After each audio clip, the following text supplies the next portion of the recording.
On this episode of the Houndsman XP Podcast, I bring it all home right here, folks. I finally cornered Mr. Ed Bates and his son Scott, and we sat down at English Days in Flora, Illinois to record this episode. And I'll just tell you how important it was for me to capture this story. Ed lives about an hour and a half from me. I drove 5 hours to Flora, Illinois, because I knew they were going to be there, and Scott and I had a plan to corner him and get him on this podcast. It was fun. Not only is this story full of humor, and you're going to find out that Ed loves to tell a good story, and he tells it in a way that's funny and humorous, but you're also going to see a very heartfelt story about the relationship that Scott and Ed have, how much coon hunting means to that family, and how it has totally shaped their lives. To give you just a little more insight without running this whole story and retelling it in the interview, I want you to think about something. Ed Bates has won 2 world championships, and his son Scott has won 1. So between the two of them, a father and son duo, we have 3-time world champions. Not to mention the national championships and the titles and the dogs in the Hall of Fame, the most impactful dogs in coonhound history. It's all here. The Old South Dog Box is rocking. It's time to dump the box. Now we got power again. Yeah. Back on full power. All right. You're a hard guy to wrangle to get rounded up, Ed. Yeah, I stay on the move, and I'm quick on my feet. You probably noticed that. Yeah. Yeah. Yeah. For 79, he moves pretty quick. Yeah. Yeah, no doubt. Yeah, cat-like reflexes. Yeah. Are you 79? 79. Well, that saved me from having to ask the question. That's right. He's only been married 58 years. years. I'm 56. He's only been married 54 years, I think. Yeah. No, I've been married 58. Oh, man. I'll tell you what, it's been, I really have. I've been looking forward to getting this podcast recorded, because it's kind of a rare thing to be able to sit down with a father and a son that have won a world championship. It's one of my proudest moments. That's right. Yeah. And what was proud of, just about winning the world hunt, or because your dad did it and then you repeated it, Scott? Well, both. Yeah. But I grew up wanting to be him my whole life. He was my idol, so I went to work the same place he did, and I was set to win a world hunt, and I was very fortunate to do it at a young age, 25 years old. Yeah. Did you do it with one of the dogs out of your dad's stock? Unfortunately, he wasn't real closely related, but he was a red-tick English dog. Mm-hmm. But he was a good one. Pale-faced Joe, 1991. Yeah. Yeah. What year did you win the world hunt, Ed? 1979. 79. Yeah. And this is what I want to start out with, I think. What year did you start coon hunting? What do you think it was? How old were you, do you think? Actually, coon hunting, when I was real small, we lived in Kentucky. Uh-huh. And Dad would carry me on his back, but we didn't have any coon. Yeah. You know, we treated possums and squirrels and et cetera. But we moved up to Ohio, and I had a next-door neighbor named Frank Childers. Mm-hmm. He was my mentor, and just like a father, I loved him. Yeah. But he started taking me coon hunting, and I was so impressed. First night we went, I think we had 3 kitten coons up a little old den tree there, and I thought, my God, it's like treeing bears, you know? Yeah.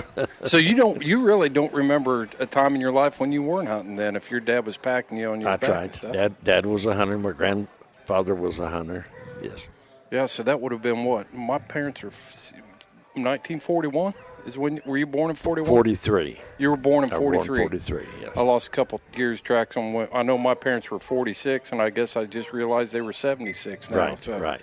Yeah, I knew that. I just was trying to figure that out. Miscalculated just a little bit. Yeah, 1943, and so you would have been, probably your earliest memories would have been in 49 or somewhere around in there. That's about, That's about right. Yeah, yes. probably about 6 years old when you really start. That's right. Yeah.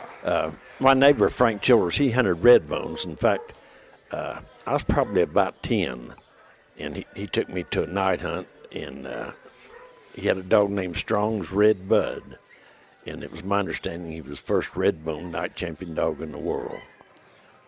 Nice dog. Yeah. Tremendous dog. What's your earliest recollection of that hunt? What do you remember about that hunt when you were 10? That competition coon hunt. How many dogs were there? Well, I went on the final cast. It was down to 2 dogs. It was elimination style, the way they had that set up. Yeah. My biggest memory of that night was the first color TV I ever saw. This guy had a colored TV, and I was more impressed with that than I was the dogs. I couldn't believe it. Oh. How many dogs do you think were there to get down to that final cast? Now, that I honestly can't answer, but they had a world hunt, and I think they only had like 20 dogs or something to start with. Mm-hmm. And then, every year it kept getting bigger and better, and we got up in the ACHA. We were running 500 and 600 dogs in the world hunt. In the World Championship. Yeah, yes, sir. Yeah. 700 at times. Yeah, that's possible. Yeah. Yeah. What years would that? What years would you consider the heyday? Were the peak years for that? I'm going to say the heyday for the night hunts were probably 70 up to perhaps 85, somewhere along there. And then we started seeing a decline. Yeah. Yeah. So how did it change from, the early, because if your earliest memory when you were 10, you would have been 50, that would have been 1953. How do you remember how the hunts were ran back then or anything in the early 60s? Or Yeah, if you made a tree, you got plus points. If you just made a tree? If you made a tree, they plussed you, yeah. You didn't even have to find the raccoon? Oh, no, that's secondary, yeah. That's something I didn't know. Yeah. Yeah. Yeah. And how many hours were you hunting? 3. You hunted 3 hours? 3-hour cast. Like I say, there wasn't a lot of dogs originally back then running, but every year was like a snowball going downhill. What do you think? Why do you think that is? Why do you think it gained so much momentum? Well, there had never been anything out there before, and I can't even think of the original registration. It wasn't ACHA, maybe NCAA or something like that was the original ones, and they were the ones that plussed everything. And then they came along and started putting together ACHA, and that was the big daddy. That was. It was the big daddy. When you won that, buddy, you had something. This is going to be heard all around the world, and a lot of people wouldn't be familiar with some of the names, but what are some of the names of the people that were well-known and big-time winners back in the 70s, the early days of ACHA? James Merchant, my hero. He was my hero. I hunted with Merchant's Bally when I was a kid on a cast.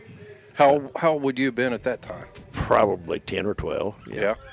But I hunted with Bally, and Jim brought him to Germantown, Ohio, and he just took my breath away, Well, what about him took your breath away? The big name that he was, and Jim brought him there in a green, I think a 55 Ford, a brand new one, had him sitting in the back seat, So it was a show. It was a show. Yeah. Yeah. But Jim was way ahead of his time. Jim was a tremendous handler, and he was a dog man. Mm-hmm.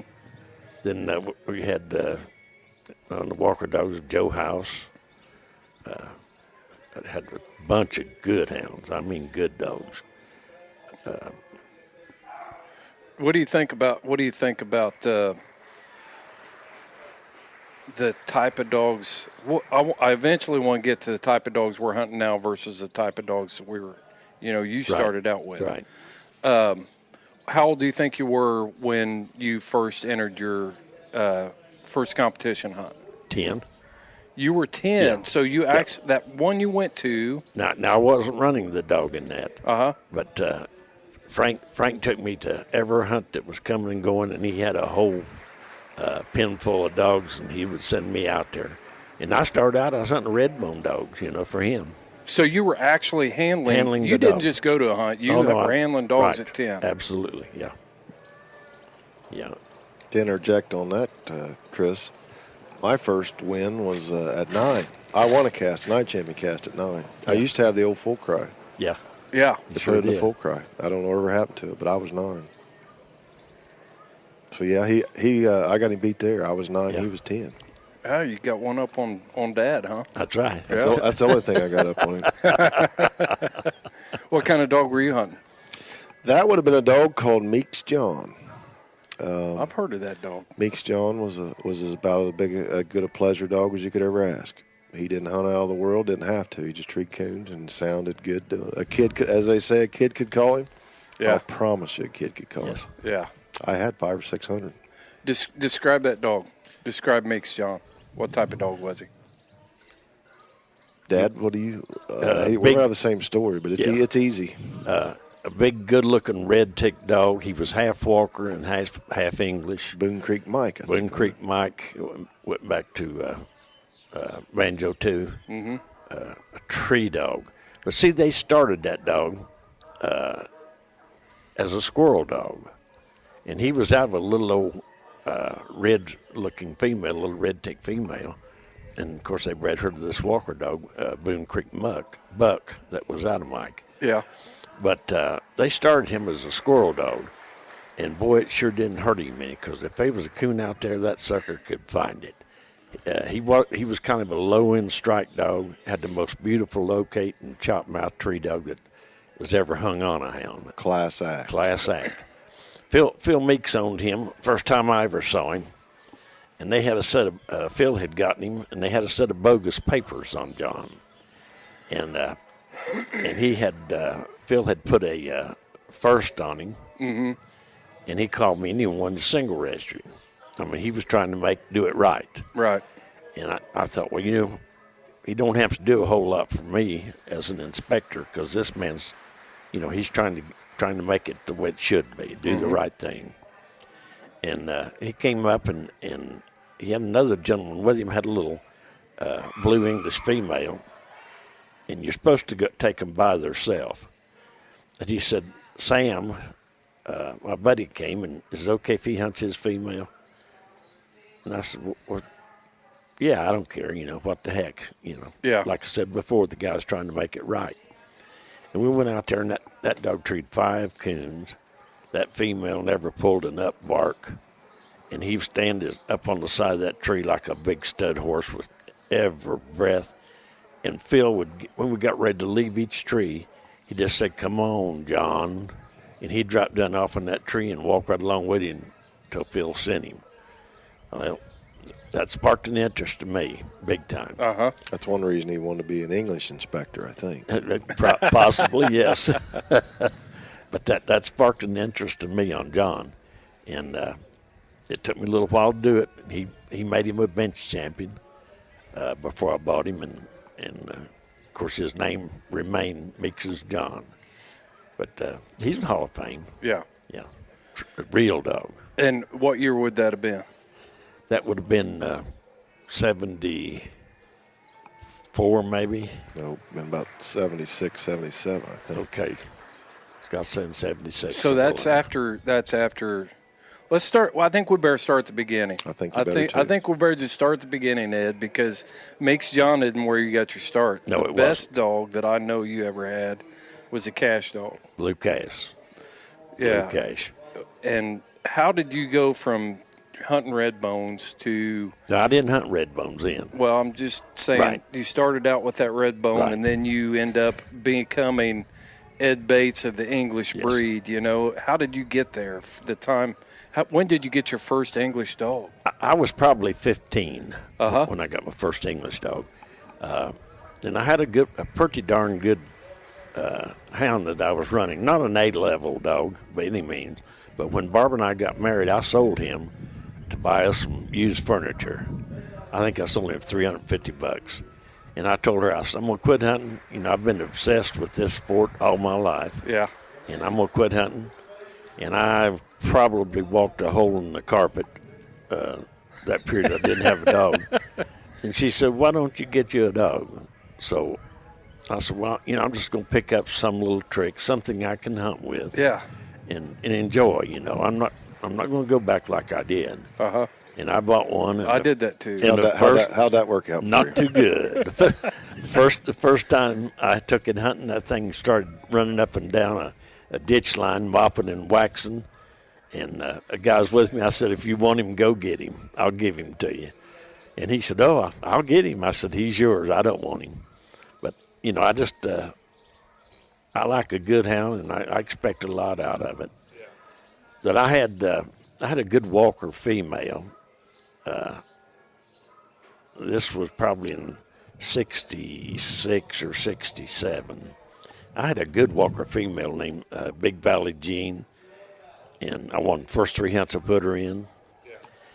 And I was at a hunt there in southern Ohio, and I draw out with a guy named Eddie Bowman. And he had a little dog. He called her Ladybird. And I thought, man, that's the funniest name I ever heard on a dog. Yeah. Bird. She's a pretty little old trick. I bet she didn't weigh 40 pounds, if that. But we had I had a real good walker bitch. And we had a knockdown drag hunt, just unbelievable. And the last tree I had by myself, and Eddie found the coon for me, and I won the cast. Yeah. And we were walking down the road. Now, she's probably a 4-year-old dog. She was seasoned hound. And we were walking down the road there, and I told Eddie, I didn't know him. It's the first time I'd ever met him. And I said, buddy, that's a nice hound you got there. He said, she's going to make a dandy. And I said, what do you mean make a dandy? She's already a dandy. And he said, well, she's just 13 or 14 months old. And I said, is that right? So I got on him, and I said, would you sell that dog? And he said, I don't really want to sell her. She'd be pretty high. And I said, what would you take for her? And he said, $500. Mm-hmm. I didn't have it. And I said, would you give me a week to come up with the money? And he said, yeah. So I put the money together. Sold your wife's furniture. Yeah, sold her furniture, went back into the English dog. No wonder she's in charge of the money. That's now. Right. Yeah. Fishing poles. He was going to quit fishing, I did. too. I sold fishing poles and everything. Yeah. But meanwhile, he rented in Indiana and won the Indiana State Championship that weekend. I went down on Sunday, and I bought her. I get $500 for her. She was a fantastic unit. I mean, I just loved that little dog. Tree dog. You couldn't count the barks on a tree.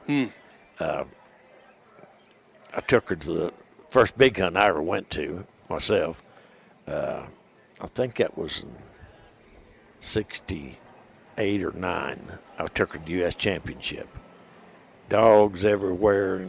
Guys driving big RVs and pulling pickup trucks, and we went in there with our old 58 station wagon, black station wagon, a dog riding in his back seat or back end. Yeah. And I won with her. And you won the whole thing. I won it all. You won the U.S. Championship. Yeah. Well, how was that dog bred, Ed? Her papers were not right. When I bought her, he told me, he said, I don't know about these papers. Of course, there was no DNA at that time. Right, right. And after I got her, and Bowman, he that night he got the first on her. He finished her into a night champion, so her name was Bowman's Ladybird. Mm-hmm. But actually, she was out of a blue English dog, that was half English and half cur dog. No kidding. And I never saw him. They said he was a bobtail cur dog that someone stole down in Tennessee. I don't know what color he was or nothing. Huh. But they said he was a whale of a tree dog, and she was out of an English female, a red tick English female. But I run her all over, and she was gaining fame. Mm-hmm. I think it was at Autumn Oak or one of the big hunts, and I wanted to breed her, and there's a lot of advertised English dogs out there. Mm-hmm. So I went around to several guys one at a time. Of course, they wanted to breed the ladybird. And I said, hey, after the hunt tonight, some of us are going for a little hunt, and I'd like to see your dog go. Would you want to go? Oh, yeah, I'd love to go. Well, we went out there. We had one English bitch, which was ladybird, and had 7 male dogs that were advertised as stud dogs. 7. Top stud dogs. Top stud dogs. And they didn't have a clue the rest of them was coming. No, they didn't know that was going to be there. And we took them hunting, and it was a 2-dog cast. There was two potent individuals out there, and that was Ladybird and Little Joe. And I said, man, he's a trick. And so Who owned Little Joe? Well, actually, a gentleman by the name of Curry Hall at that time owned Joe. Gene Boyd lived on his farm in one of his tenant houses. And Gene single registry. They didn't know what he was out of.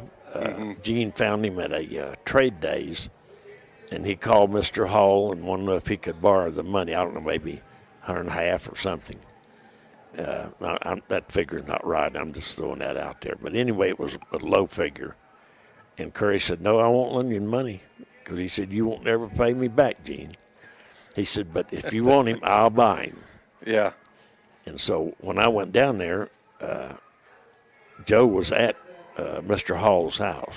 We went bread. And just to clarify, we're talking about Boyd's Little Joe. Yeah. Well, Gene was a friend of mine, became a friend of mine, and Gene didn't read or write. And so he had his name on the paper, said Boyd's Little Joe, and he got him single registered. Someone at the hunt filled out the paperwork for him, et cetera. But he was the dynamic dog. He put the go power and the ground strength in him, and old Ladybird put that massive tree dog out there. So you guys made that cross. Right. Little Joe had a ton of drive. Yeah. They had a lot of drive. Yeah, big wheels. The word was, I heard, and Dad might verify this, but they hunted him beginning put a log chain on him to slow him down. I'd heard that before, too. Yeah, he'd go. Yeah, he put the drive in him.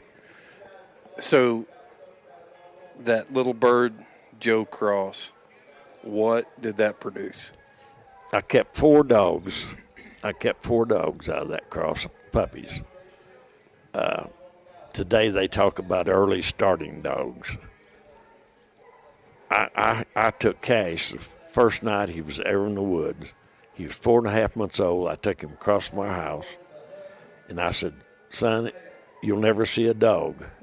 My beard may be long and white before you see another dog, but before you do, you'll be treeing coons. And I turned that old big fat rascal down there, and I heard him strike down there. And I thought, well, good for him. He's jumped a rabbit or something down there, And he wheeled back into a fence line and come treed, and I couldn't believe it.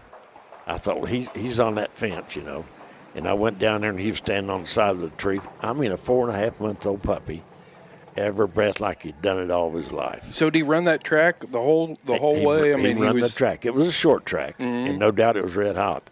But he probably run, 75 yards. But when he come in there on that tree, he come in there with bad intentions. I said, oh, yeah, we're in business. I think a lot of times when you're starting those young dogs like that, if they get that one opportunity, that it's hard to find that right break for a young dog when you're starting them. That's right. But if you can get it on and you can get it to them early, man, a lot of them will take off. That's right. Just trips that trigger if you get that trigger tricked at the right time. Yeah, everything gets together at the right time. You put them in the right situation. So that was Cash. And that dog right there I could talk to him, and he'd do anything to please me. I mean, he was smart. And then I had a full brother to him, Wild Woody. He just tried to torment me. I mean, he was miserable. I won the NKC World Hunt with him. Yeah. And made him a Grand Night champion. He was potent, boy. I mean, he'd get struck, and it might be 2 or 3 things he ran before he treed, but he was a tree dog and get on that card. Yeah. But I had... he did stuff to you out of spite. Out of spite. He'd like to torment me. Yeah, I knew he did. The funny story behind Woody is pale-faced Joe dog I was telling you about, Dad sold him back in early 70s to the guy that I ended up going to as a youngster handled for, Kenny Bullis. Yeah, that's true. That's where Woody went. Yeah. No kidding. And then 30 plus, shoot, longer than that. Yeah. 30 years later is the guy that, first guy I ever went to work for running dogs for, was the same guy that bought Woody off Dad back in the early 70s. I'll be Yes, darned. that's true. 20 years later is when I and he's a good friend, one of the best friends I got. Yeah. They're family. They're Right. our family. There's a bunch of people out here that are family, what we call family today. If it had not been for a dog, I never knew they were alive. You know, so it's been a good experience all the way around. Yeah, no doubt. So I want to talk about that part too. There's so many things I want to talk to you about, Ed. I can't cover it all in one podcast. I can tell you that right now. We can't cover 70 years with hounds in 50 minutes. There's just no way. That's true. But It's took me 56 years to figure it all out. I still ain't got it figured out. I don't either. I'm still working on it. that is something that is so important to hear you say, because that has been something that we have continually talked about on our podcast is if you decide that you're going to stop learning, you might as well just quit. Absolutely. The party's over. Dad asked me last night, and he knows this, and every hunt we go to, I'll pull them rules out. And I tell these young people, if you're going to start young like I did and like a lot of us did, you better know the rules. So every hunt, and he'll look at me like, what is that guy doing? I've only been doing this for 45 years. Mm-hmm. And I'll scan through there, and he said, what are you doing? What are you doing? I said, something could happen tonight that I might miss, and I don't want to miss it. That's right. I did the same thing when I was competition, and I entered my first competition cast when I was 13, and I probably hunted those until I was 50.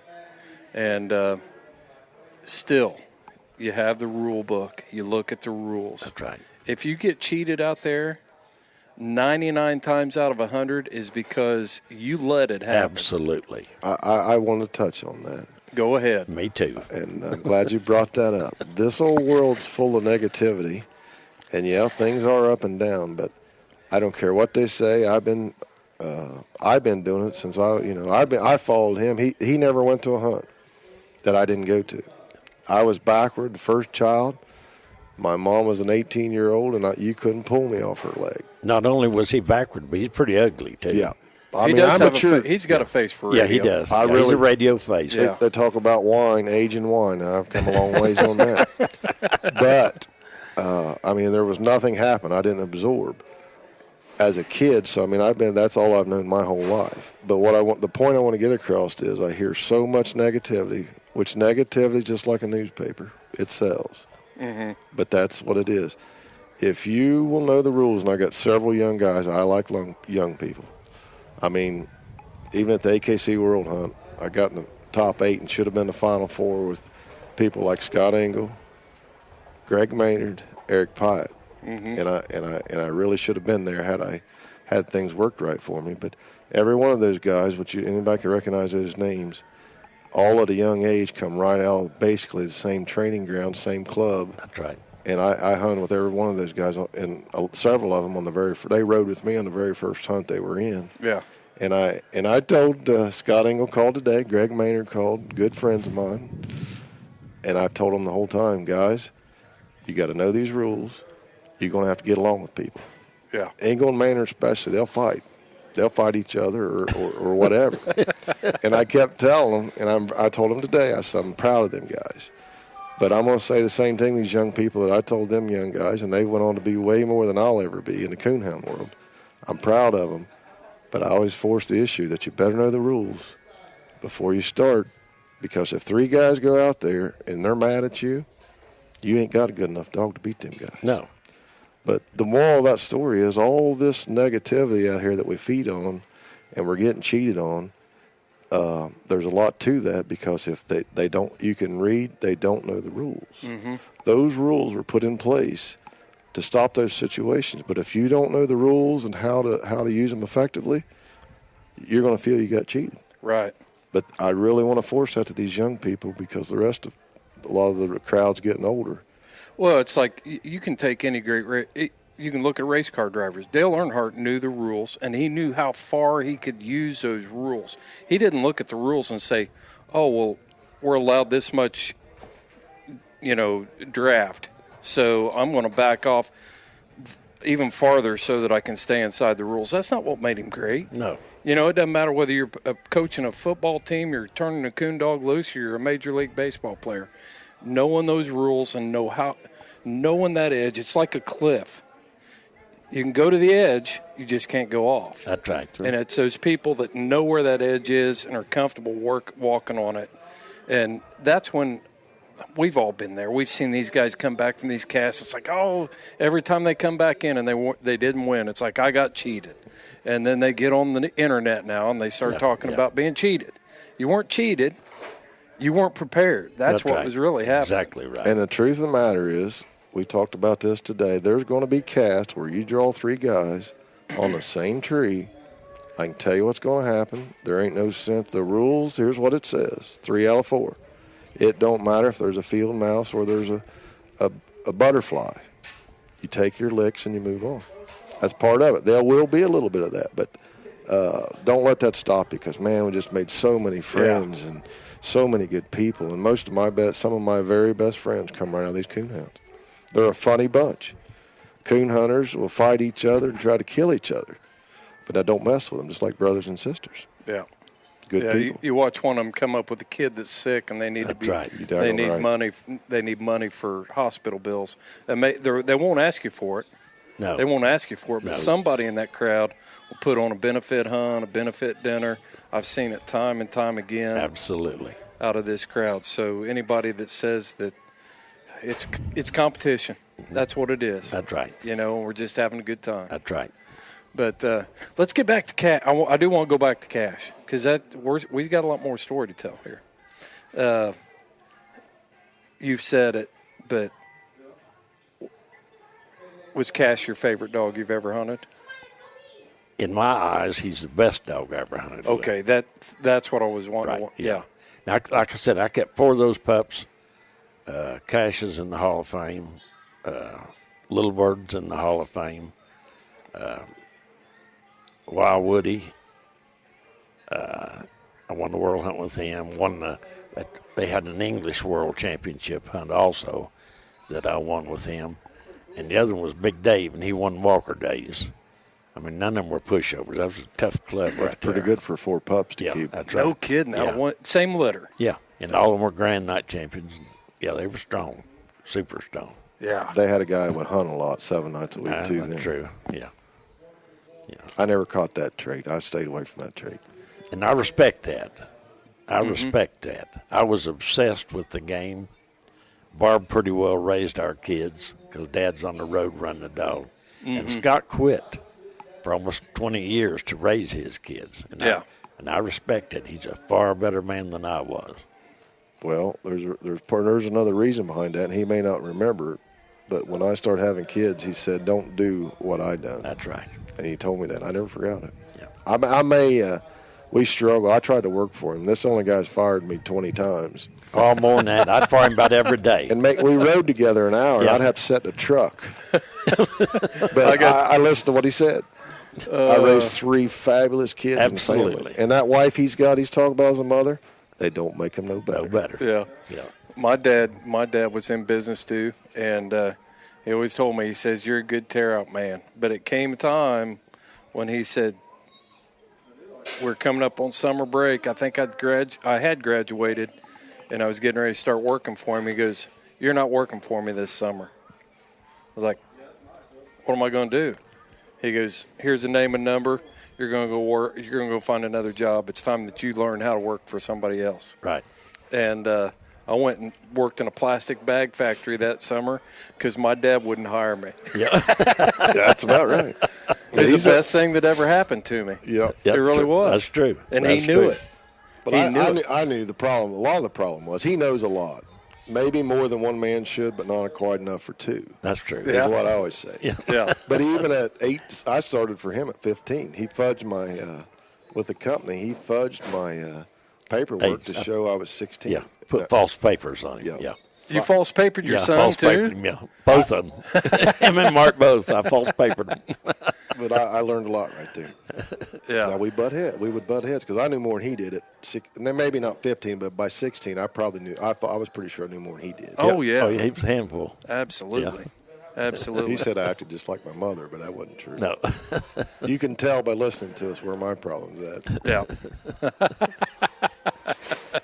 Well, let's get. I do want to touch on one of the most well-known English dogs probably that's ever lived, and that's Spec, Hard Time Spec. Yes, sir. And tell me the story about Spec. I don't even know it all. I know that it's Hayes' Hard Time Spec. I've heard I know he was a walker dog at one time. He's single registered. I don't know if you ever actually owned him or if you just handled him so tell me all about the story. We were up at Van Wert, Ohio to the ACHA World Hunt. And like I said, that's back when it was a big deal. And I had a friend named Scratch Waters. He was Tim Waters' father. You've probably heard of Tim. He's done a bunch of winning. Mm-hmm. But I went over and I talked to Scratch when they come in, and he had drawn out with Joe House. And I walked over and I said, Scratch, how did you do? You win?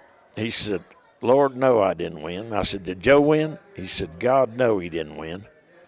And I said, who won? He said, a little old ticked up, looked like half starved to death walker dog. Mm-hmm.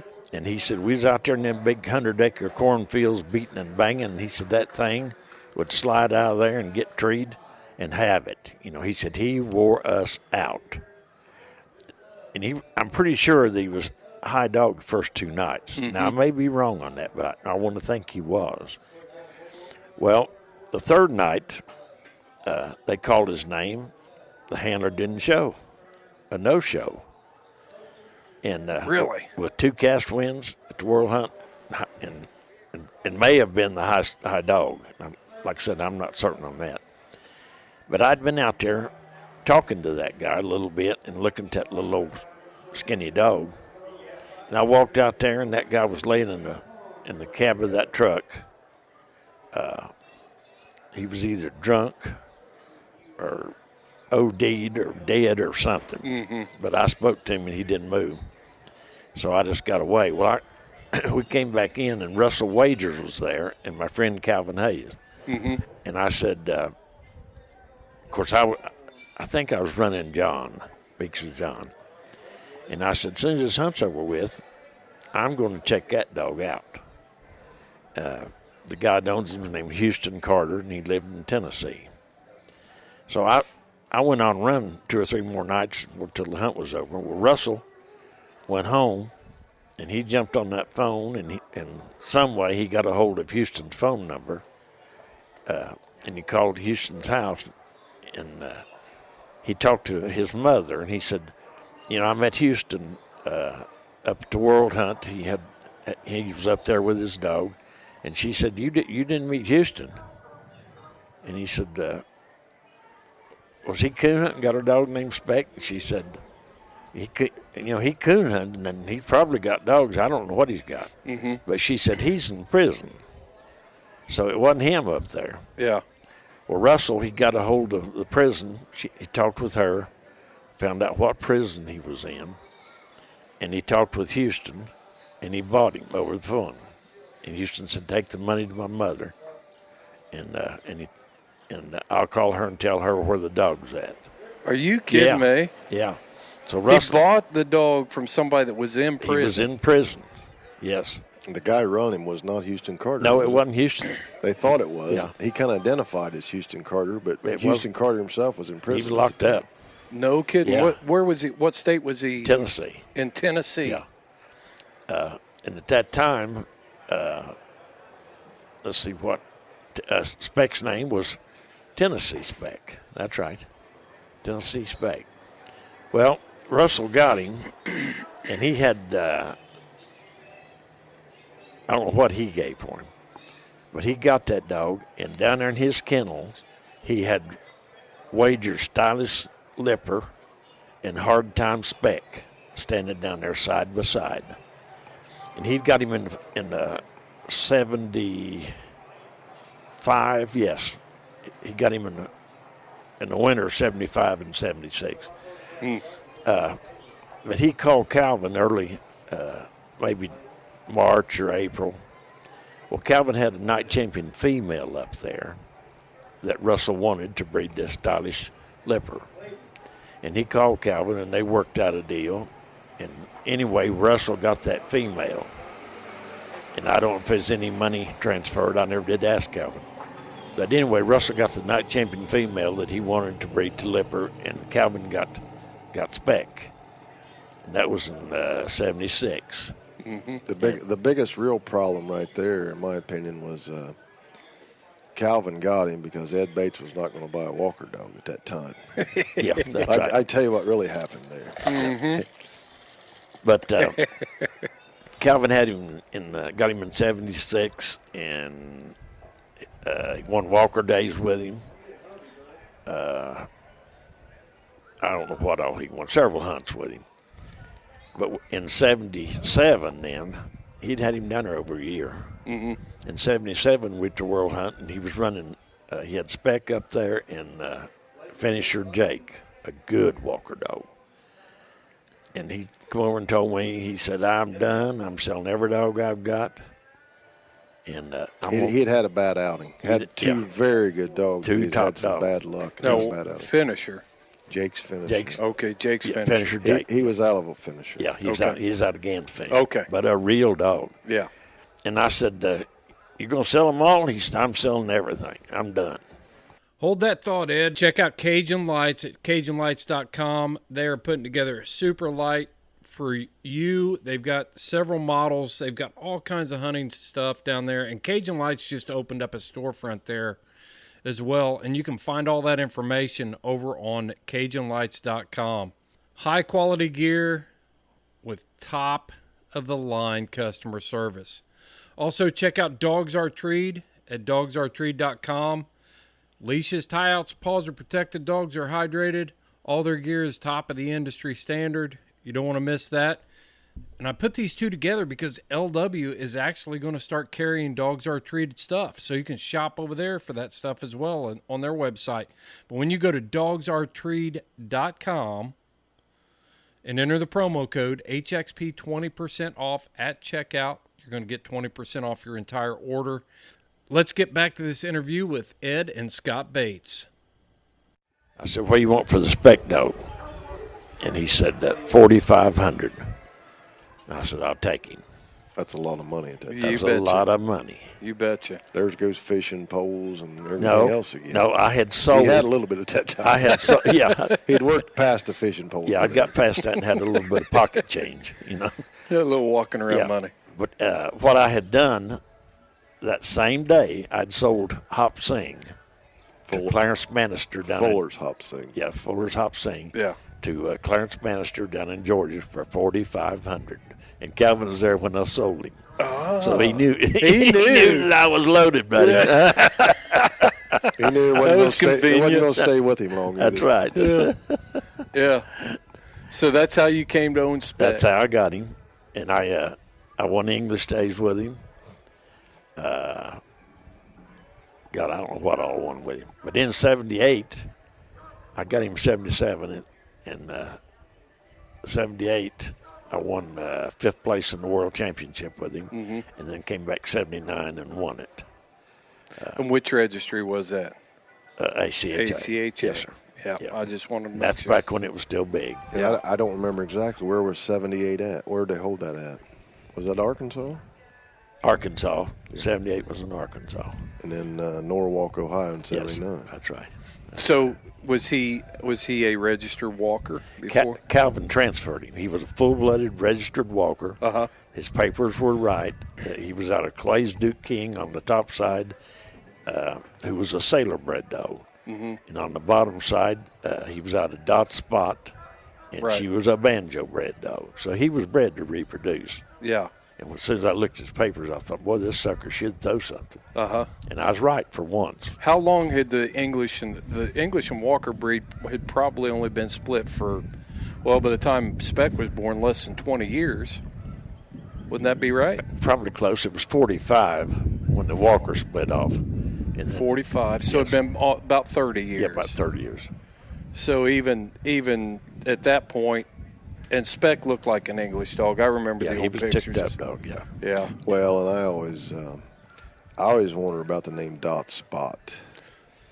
I don't know exactly the deal there, but now Dot Spot always was where I thought something come in there at. Yeah. He ticked up bad. She was ticked up, yeah. And I think it'd be good to talk about. I mean, back in those days, people. I'll admit this. I had a blue tick female that I know the papers weren't right on her. Right. She had yellow papers back then. She wasn't purple ribbon bred. There was a time when just having purple ribbon bred dogs meant something. You know, that was a big deal. It was back in the day, and it just wasn't uncommon because single registration was available. People were single registering dogs. There were papers floating around. It doesn't make it right, doesn't make it honest, no. but it happened. That's how we got this whole thing started. That's right. You know, and what breaks my heart today, I never did have a purple ribbon bred dog. All of my dogs were punched up in some form or fashion. You know? Yeah. Wasn't really after a PR dog. No, I didn't want. And when I was younger, we had most of the dogs were cold nose trailing dogs, you know, and the hunts were 3 hours, and a good tree dog, you get after one, stay on it, and get in there and grind it out. But we had the 3 hour hunts, and they dropped down to 2 and an hour and a half. Now you got an hour. In my eyes, I can't see that. Well, what Spec put into the English breed that made him so tree power, prolific? Tree power, absolutely, stone cold tree power. Good-natured dogs with good wheels. Mm-hmm. Well, and at that time, and you see it today, if you look at your big stud dogs, a lot of them will throw early starting tree dogs. Yeah. And English breed especially, they all needed it at that time. Yeah. But really what happened in my eyes is once you get a dog with early starting tree dog, the biggest advantage they got is people fool with them. Yeah. Right. They like them, they'll fool with them, and they'll make good dogs out of them. I think that's vital. Right. Part of the reproduce. If you look at the reproducing list, and I'm not going to mention any names, especially if you get over in those white dogs, a lot of those dogs throw tree dogs too much at times, but they got hunted because people liked them. And Spec, that's what Spec put the tree power in. Put the tree power and people liked them. How did the English breeders of the day, how did they receive Spec? Hated him. They hated him. He was competition. You know, when they transferred the Walker dogs out of the English breed, they reserved the right to transfer that offspring back. You know, if they fit the bill, and that's what happened to him. Right. He wasn't a single registered dog; he was a transfer. But they Spec stopped the transfers. Is that what stopped it? Absolutely. Fred Miller come to me and said, you know, a lot of the Walker breeders are complaining, you know, about you transferring that dog. Well, the Walker breeders could care less. It was English people that were complaining. You know. He was getting in their pocket. So he stopped the transfer. And when he did that, at that time, I dropped out of the English Association. I was there when this thing started and helped put it together, just a handful of us. But I told him, I said, you know, if we allow him to do this, it's going to hurt our breed. Yeah. You know, we were competitive at that time. We could run in any major hunt, you know. But today you really don't see that, and there's a reason why. I wish they'd opened transfers back up. I wish they'd opened up single registration. Now now UKC is handing the single registration, and they're the crossbred, X-bred. But I wish they'd change that back. Well, that kind of leads us into the next part. Maybe before we get there, I want to ask Scott, what was it like growing up, you know, with the success your dad's had? And I'll be honest with you. In a lot of aspects of life, I'm the most. Some people call it lucky. I'm the most blessed guy that ever lived in my life, even to this very day. Even laying in bed this morning when I come in with a castaway, and I'm laying in bed with him, and he's ate White Castles for dinner. But I laid there last night thinking, well, I got 6 1/4 here. That's going to be okay. Well, give us a good shot tomorrow night. And I just closed my eyes, and when I prayed at night, I thought I'd just let myself soak this in, because this is pretty daggone special. Because it is. We butted heads, and we still do. We still do. He still knows way more than I do, even though he's forgot half what he knows. He knows more than I do. Yeah. And but no, It was I was in every aspect of this life. I just been so lucky and so blessed, to be honest with you. I've raised 3 tremendous kids. Yes, he has. I've had tremendous family. I had the best family. I didn't realize what people go through growing up without a stable parent and putting them in church on Sundays like my mother did. I'll give her all that credit. Yeah, absolutely. But now he's now a deacon at the church he's at there, and. Well, he said at TOC he was going to give the money to the church. We about got him straightened up. I mean, this took my mom 70-some years, but she got me straightened out. Yeah, she's helped him. She always says, I thought that guy walked on water, knew everything for about 25 years, and I realized I don't know about that. She said it took 25 years. Yeah. But no, it was I knew it was big, but I wasn't really old enough until I got older now to really appreciate what it was. Yeah. We'd go to a hunt. Now, this is no kidding. And you go to the World Hunt or the Grand American. I mean, there was people, a fairground full of people, and which we're at English days now and haven't been in years. But it was at a fairground, just this very same place. And I'm telling you, the dude was so hot, there'd be people just flock when you got there. Couldn't even get out of your truck. I ain't kidding you. And I don't want to blow his head up because I'll beat him down every chance I get to keep him under control. And he does me the same way. Yeah. And I just thought, man, and like I said earlier, I thought, man, I want to be that guy someday. Yeah. Be careful what you wish for. Right. I picked up my mother's really good heart and really good traits, and I kind of learned what he does on the side. So I try to live by her word. That's right. Act like much him. Better. I can't get away from it. You can hear that. You can hear that between us. Yeah.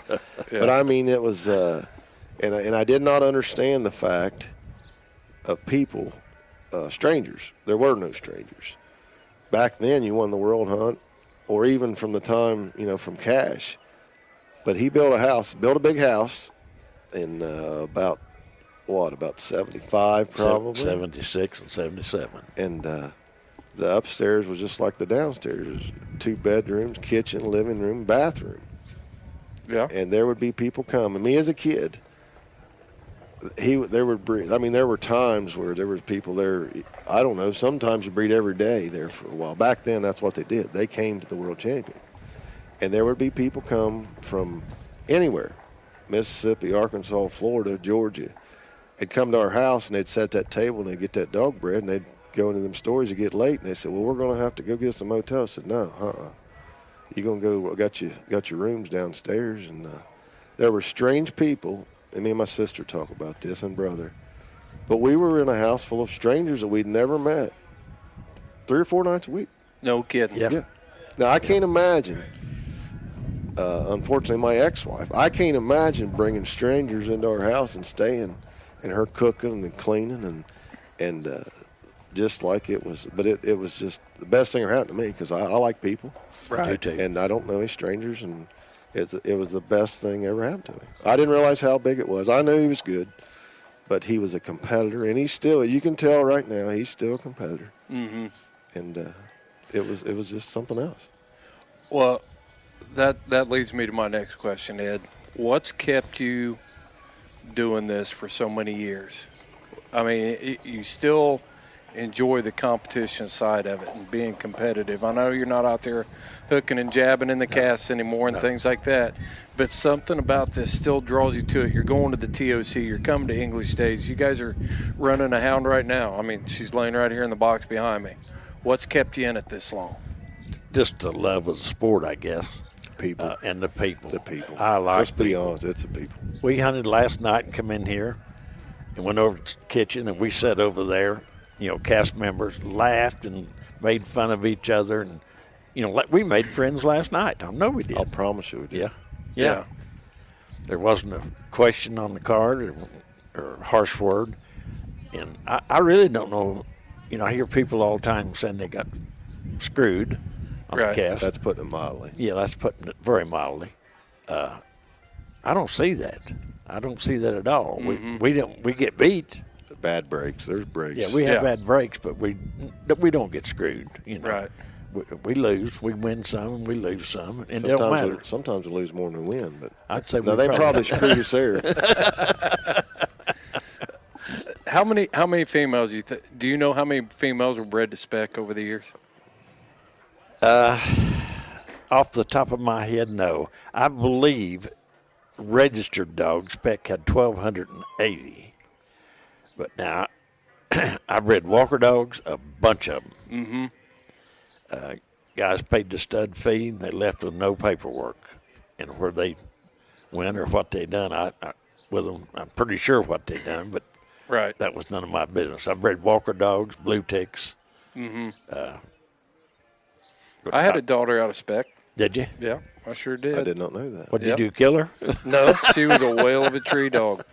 She was actually a pretty nice little dog.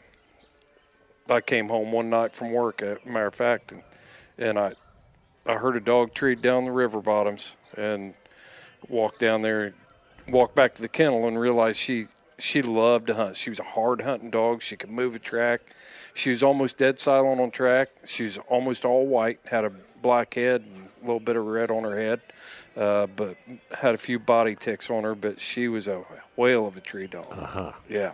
That was pretty common. Right. Yeah. Most of them were tight-mouthed tree dogs. I mean, slam She was that tree. type. She got it. Let me tell you. That's typical Spec dog. Well, and actually, of She course, wasn't very big either. She's That's only right. about 40-pound female. That's right. but another thing was good for Spec is, and this crossed well, it happened at the right time, in my opinion, was made two crosses that really got that thing kicked off. And they were both bred to an old-style Little Joe trailing type hound.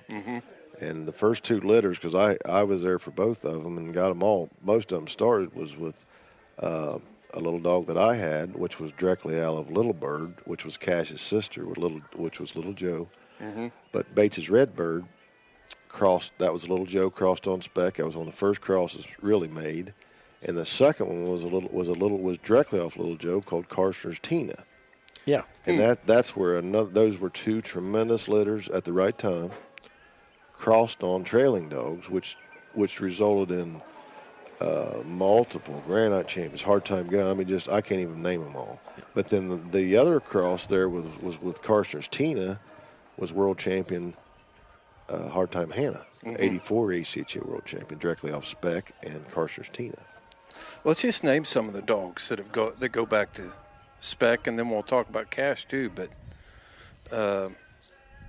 you guys name them. I'd hate to even start trying. I mean, some of the a lot of Seth issues. Did his Charlie 7 go back to Spec?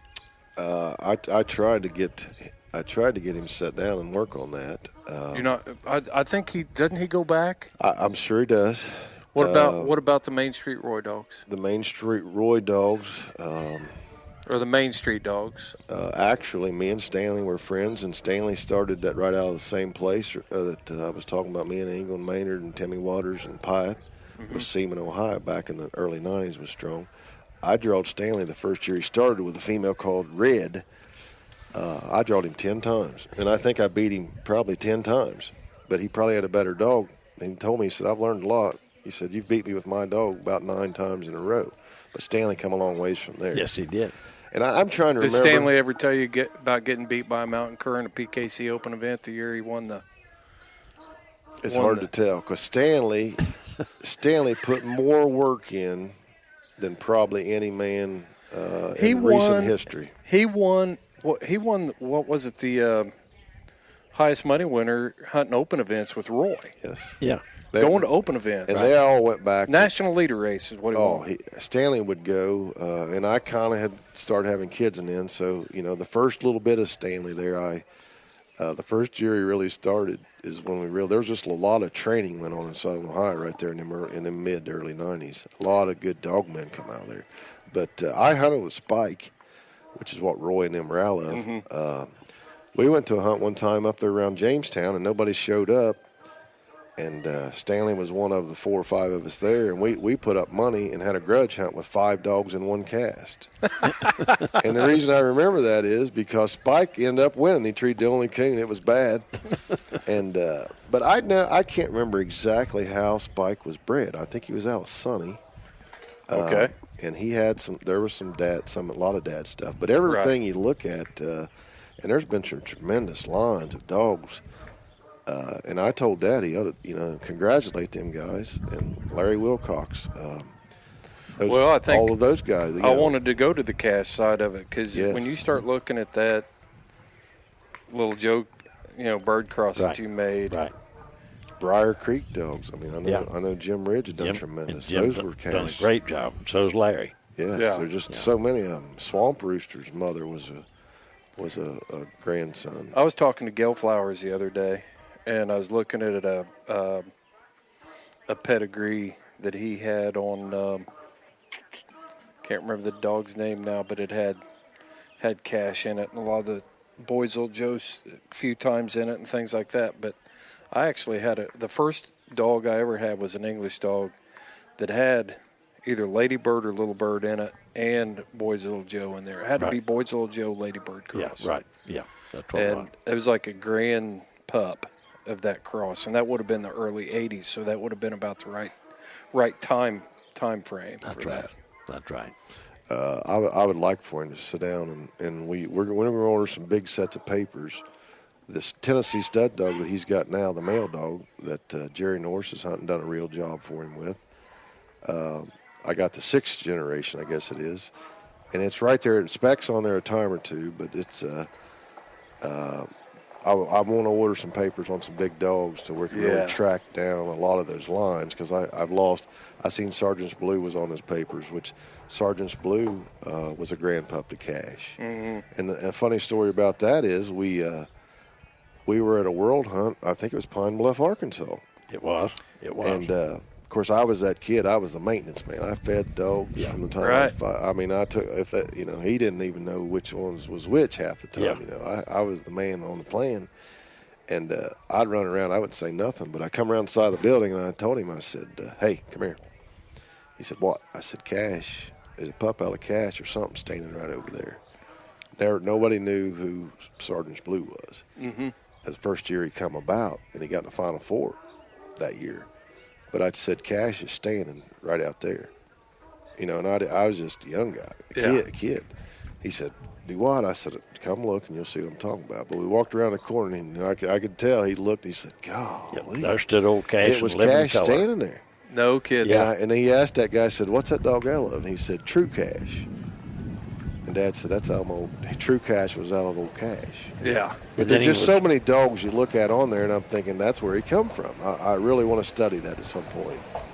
What's it like to, what's it make you feel like, Ed, to go around and look at dogs and be able to see your life's work here? Proud. I'm proud of him. I really am. Yeah. I'd like to touch on something about Spec. Now, he was a great reproducer, no question about it. But see, when Cash came along, I didn't have any foundation to put him over. You know what I'm saying? I didn't have anything put together. And with Cash, I bred him. I got some females. I bred John over them. I had my starting foundation ready to go. Foundation stock in place. Right. The table was set for Spec when he stepped in my yard. That's so valuable because I think a lot of times, and this isn't any slight to you, I've known about Cash for 40 years. Right. I've known about Cash, but it just seems like you see that Hard Time Spec name a lot. Absolutely. And that's good that you explained that. Right. You use Cash as your foundation as a stock. starting block. Yeah. Just like I said, it happened at the right time because the pieces were in place, and those first 2 litters were just tremendous. Yeah. Yeah.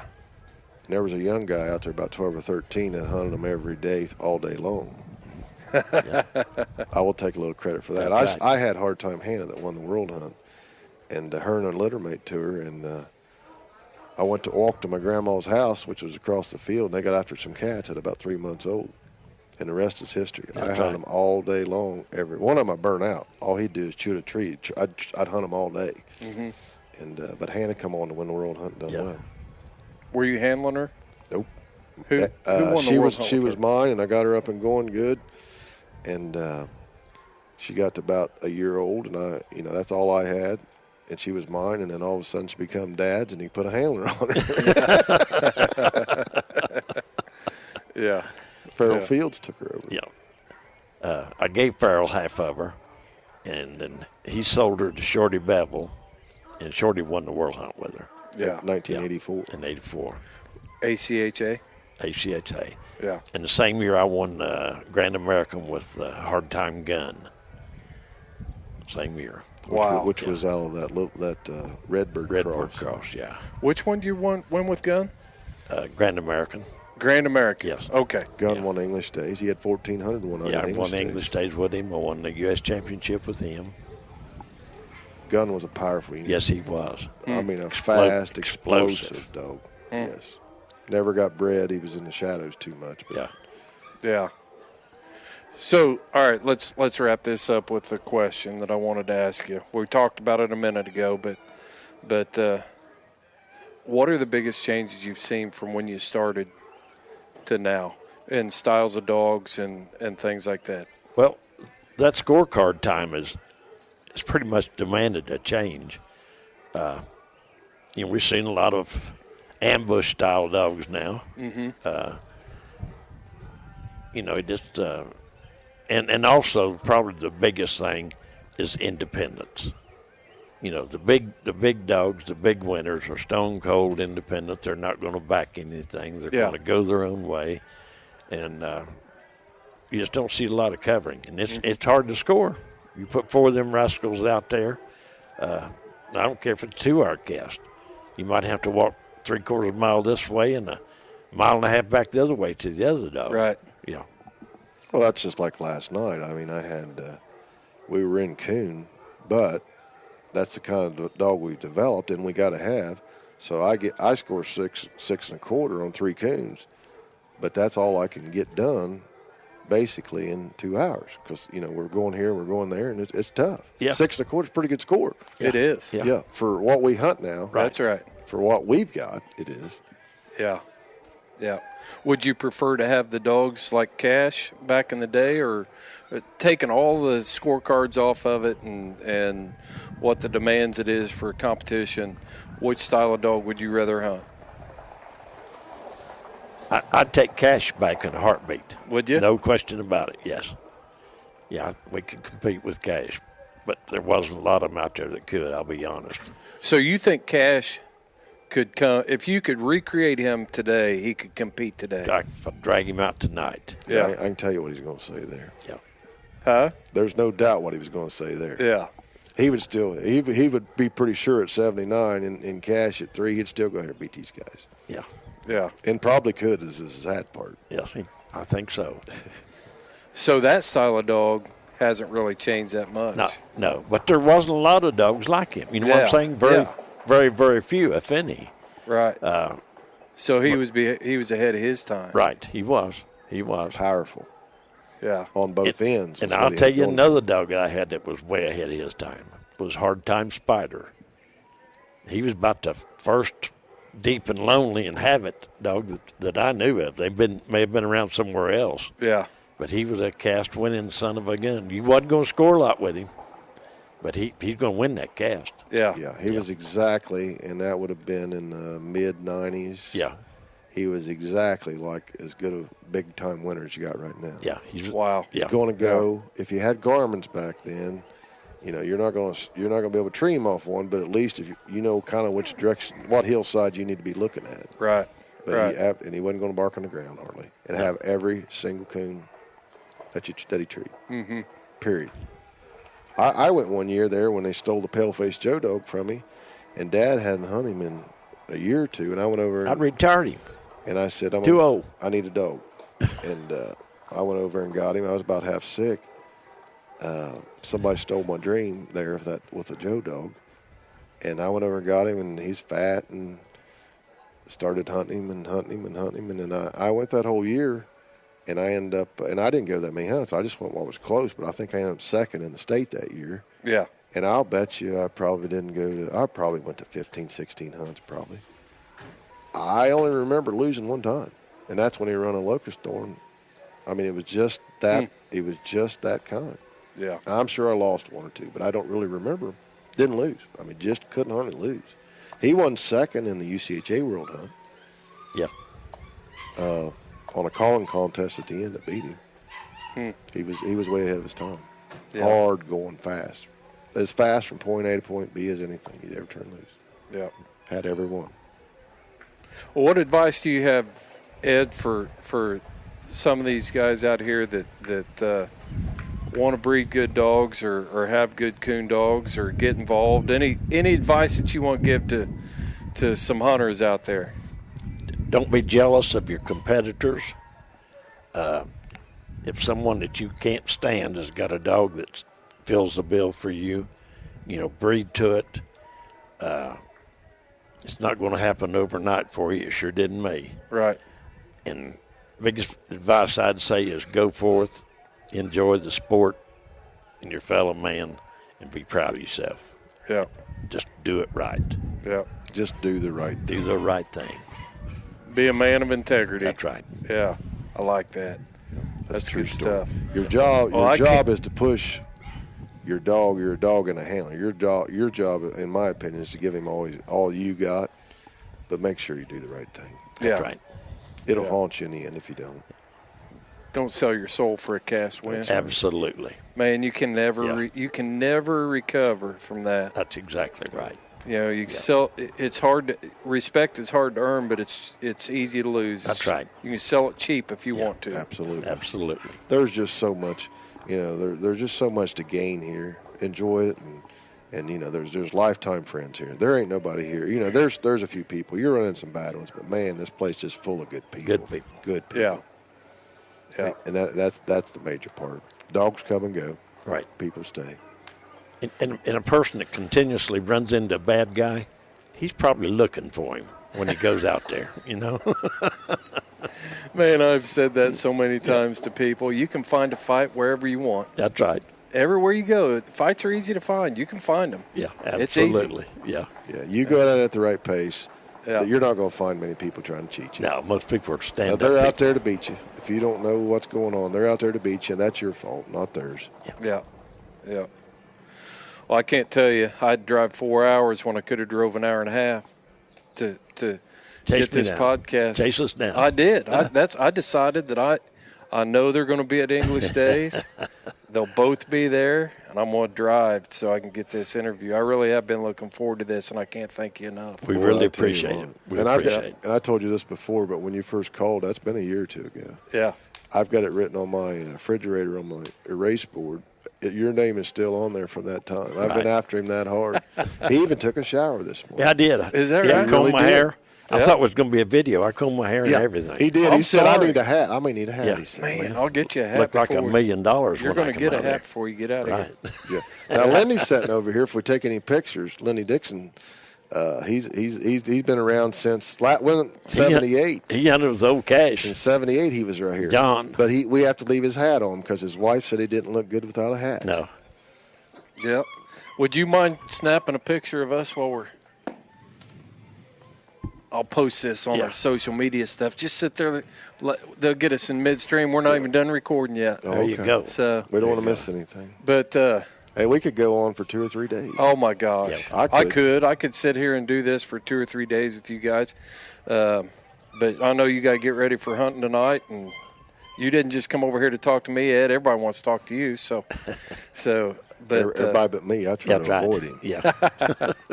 well, guys, until next time, I'm going to come over and hunt with you. But until I do, you follow your hounds and I'll follow mine. Thank you. Thank you, Thank you very much.